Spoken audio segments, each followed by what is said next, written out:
Le Shabbat, cette journée de grâce, pour rendre grâce, loi fondamentale pour Israël. Un temps pour se souvenir de ce qui fait origine. Et ce qui fait origine, c'est une libération. Un temps pour faire sécession de tout ce qui nous oblige et parfois nous aliène. Le travail, les devoirs, tous ces « il faut » qui nous sont imposés ou que nous nous imposons à nous-mêmes. Et voilà un jour donné, et cela chaque semaine, pour venir nous libérer de tout cela. Un jour pour nous souvenir que désormais, c'est cette libération-là qui fait tout à la fois racine et orient. Oui, mais voilà, par je ne sais quel court-circuit dont l'humain a le secret, nous avons transformé la mémoire de la libération en une nouvelle servitude.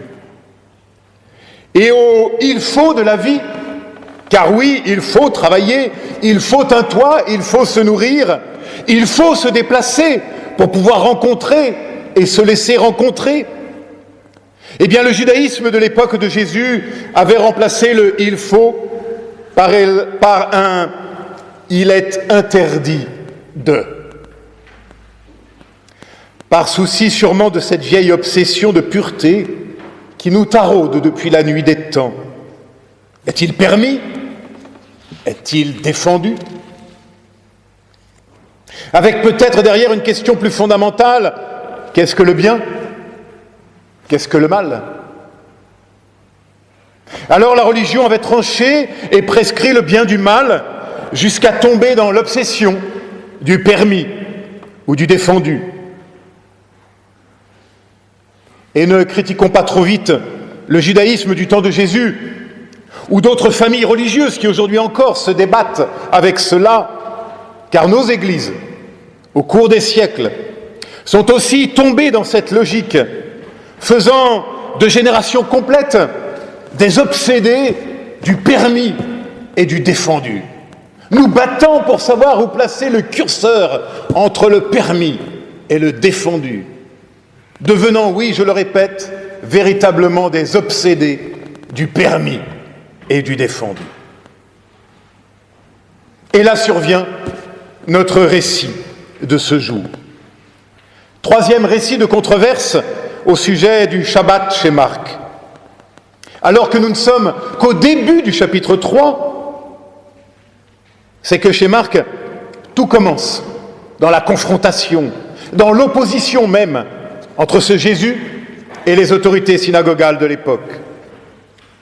Dès sa première prédication, dans la synagogue de Capharnaüm, c'est la guérison de l'homme possédé d'un esprit impur qui soulève la stupéfaction, mais aussitôt l'opposition. Et notre récit d'aujourd'hui vient avec l'épisode des épis arrachés et la guérison de l'homme à la main paralysée, encore confirmer la chose. Et c'est alors déjà, dès le début du chapitre 3, la mort de Jésus qui s'annonce. Comme si toujours à la parole de vie devaient s'opposer immanquablement les murmures de la mort. Comme si immanquablement à la lumière devait s'opposer la ténèbre. Alors le sens de notre péricope à première lecture est assez évident. Le Fils de l'homme est maître du Shabbat.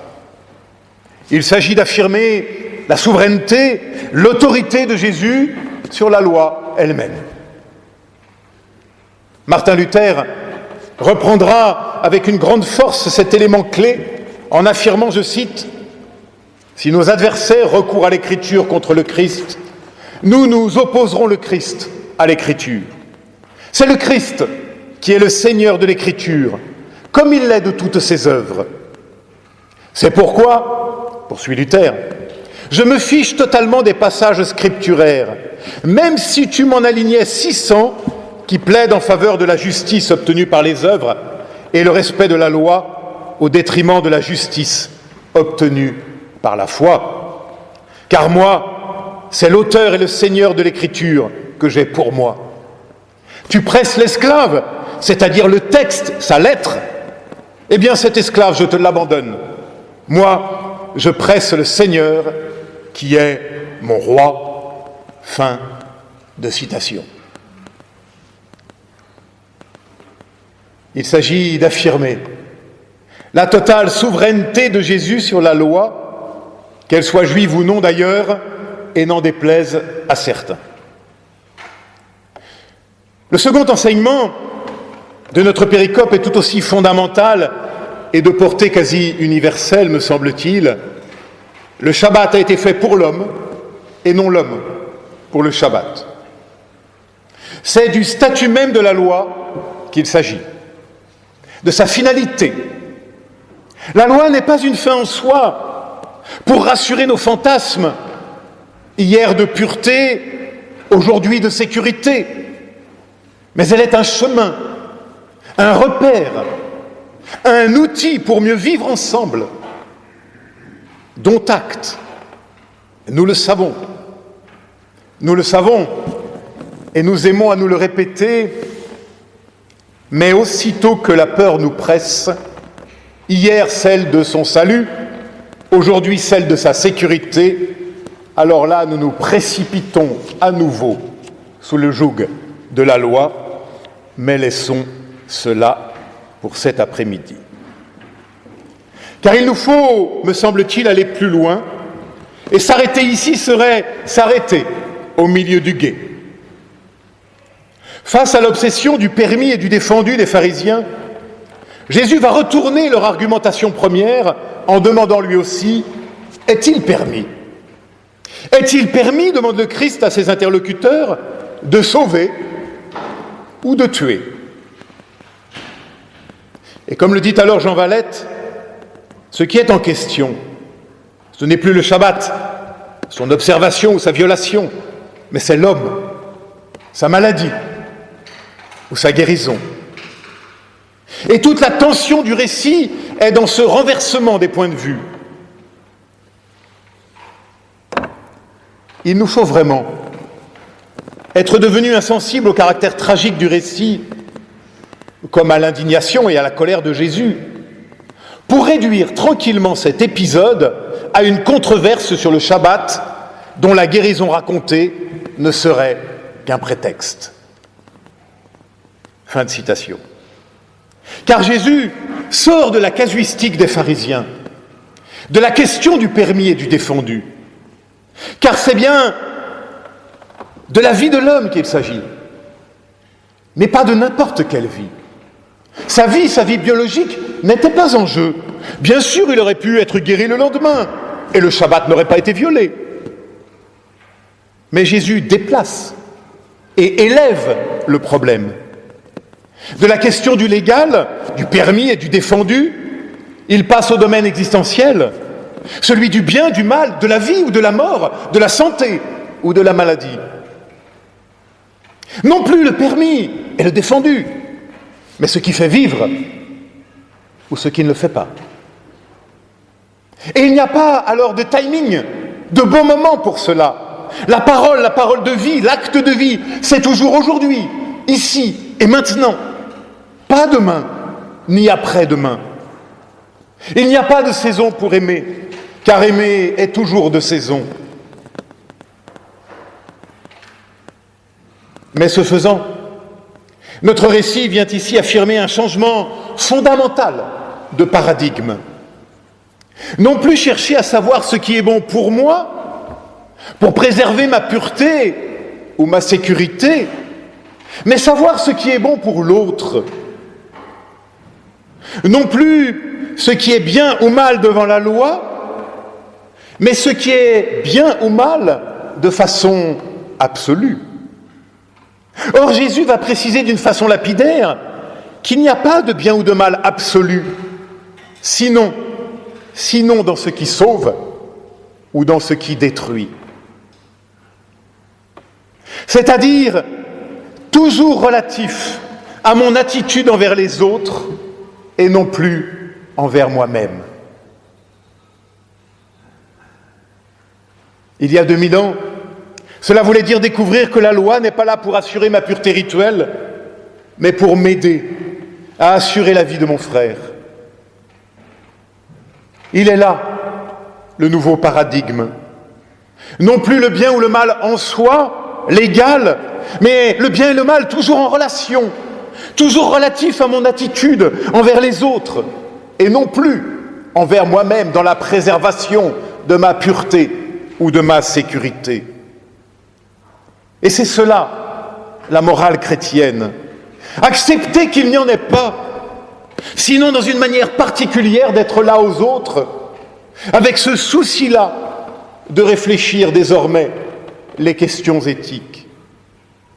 Sacré bouleversement, sacré renversement.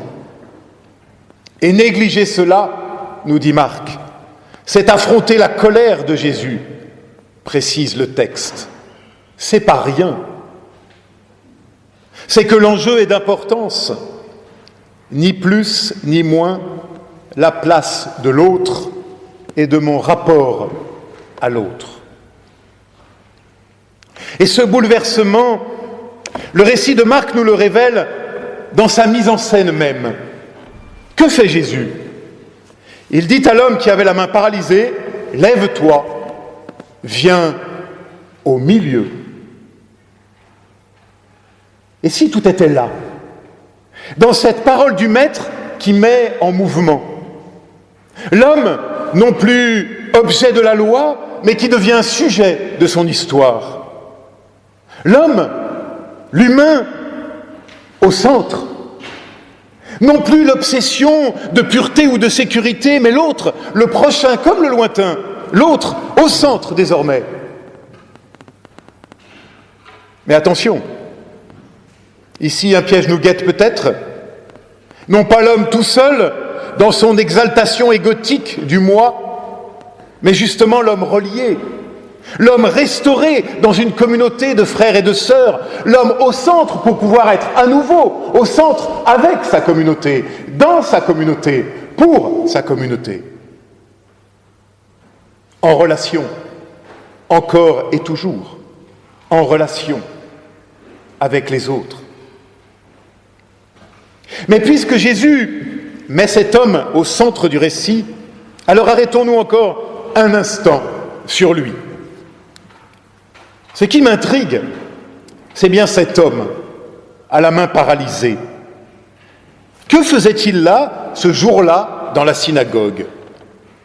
Quelle consolation cherchait-il ? Avec quelle loi venait-il se mettre en règle ? Accomplir quelle fidélité ? Nous ne le saurons jamais. Mais au moins pouvons-nous nous demander ce qu'il représente, lui et son infirmité. N'est-ce pas la moindre des choses, puisque Marc le met au centre du récit ? Et à mon grand étonnement, les commentateurs ne s'attardent pas sur cette question. Pourtant, si Marc le met au centre, son handicap ne peut pas être un hasard. Cet homme, dit littéralement le grec, a la main sèche ou desséchée.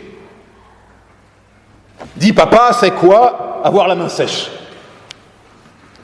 Le mot est employé 7 fois chez Marc pour désigner un enfant possédé qui se dessèche, ou un figuier qui ne fait plus de figues, le grain de la parabole du semeur qui se dessèche parce qu'il est sans racines. Et puis dans l'Ancien Testament, au psaume 137, nous lisons « Si je t'oublie, Jérusalem, que ma main droite se dessèche. » En tout cas, ainsi disait ma vieille traduction. Littéralement, l'hébreu donne « Si je t'oublie, Jérusalem, que ma main droite m'oublie. » Alors que représente donc notre homme à la main sèche ? Peut-être tous ceux qui ont failli pour une raison ou pour une autre. Tous ceux qui se sont retrouvés desséchés, recroquevillés dans leur histoire. tous ceux qui s'affrontent à leur impuissance, à leur oubli, à leur négligence. Oui, tous ceux qui constatent avec effroi qu'ils sont passés à côté de la vie, de leur vie ou de la vie des autres. Vous savez, cette situation tragique qu'illustre admirablement Johnny lorsqu'il chantait « J'ai oublié de vivre ». J'ai oublié de vivre. Y a-t-il plus triste parole ? Je ne le crois pas. Et si c'était à eux, à tous ceux qui ont oublié de vivre, c'est-à-dire aussi à nous parfois, à tous ceux qui sont passés à côté, à tous les oublieux de la beauté, que le Christ venait dire « Lève-toi, relève-toi ». Tiens, ici en grec d'ailleurs le verbe de la résurrection. « Relève-toi, moi je t'appelle, au centre, je te replace au centre de ta vie, afin que tu vives, toi et ceux que tu aimes, toi et ceux que je te donne à aimer. » Oui, tu ne te réduis ni à ton passé, ni à tes oublis, ni à tes manquements, ni à tes errances. Moi, dit Dieu, je te remets au centre du jeu, au centre de la vie. Et cela, oui, est bien une question de vie ou de mort. Cela est bien pour toi, pour moi, la bonne nouvelle du Christ. Et l'homme étendit alors sa main, et le voilà restauré, dit le grec. Non pas guéri, mais bien plus que cela. Restauré, réconcilié en plénitude. Voilà l'œuvre de Dieu pour toi, pour moi, pour nous. Et voilà notre mission désormais, où que nous portent nos pas. Car lorsque l'homme étend la main, c'est son agir qu'il retrouve, sa vocation d'être, lui aussi, de pouvoir être acteur de la parole, acteur de la bénédiction, acteur de la réconciliation et de la grâce. Voilà ce qui nous attend, encore et toujours. Voilà ce qui vous attend, ce qui m'attend, encore et toujours. Vivre en funambule de la grâce, en pèlerin de lumière, en artisan de beauté et de bonté, afin que la vie soit, et qu'elle soit vivante et vivifiante, oui, par la seule force d'une parole reçue. Alors lève-toi et vis au milieu de ta vie, et la lumière brillera. Amen.